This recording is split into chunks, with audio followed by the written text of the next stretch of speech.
Mwenyekiti, kwa sababu uwekezaji haujakamilika, hatuwezi kumuita Mo Dewji kama mwekezaji. Hiyo ni kwa mujibu wa tafsiri yako wewe. Ila kwa tafsiri ambayo sio ya kwake, Simba imeingia makubaliano na Mohamed Dewji na kampuni yake, na wamewekeza fedha ambazo zinatusaidia kwenye uendeshaji wa klabu. Kwa hiyo sasa hivi uendeshaji wa klabu una pande mbili, upande wa wanachama na upande wa Mohamed Dewji. Ambaye anatambulikaje? Mwekezaji.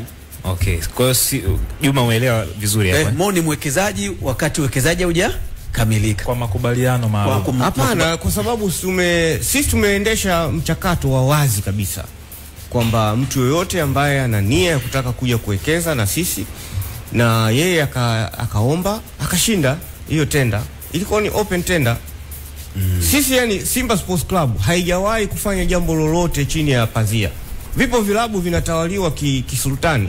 Haijulikani kama wamewekezwa, haijulikani wamenunuliwa au wamekodishwa, wamefanya nini. Lakini sisi sina mfano, lakini vipo vilabu nchini.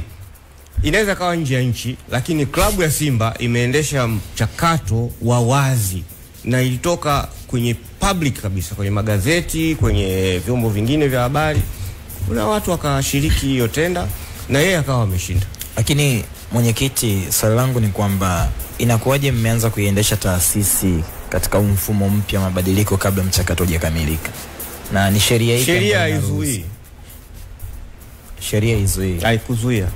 Na ndio maana kwamba hakuna eneo lolote ambalo tumevunja sheria ya nchi au utaratibu wa kinchi. Okay, lakini pia mwenyekiti, kwa mujibu labda wa kauli ya Mo Dewji kipindi cha nyuma, unahisi labda kuna kukwamishana kwenye mchakato huu ambao labda ulipaswa kukamilika mapema kabla ya leo? Kwanza tunapomzungumzia mtu lazima tuwe tuna ruhusa yake mwenyewe.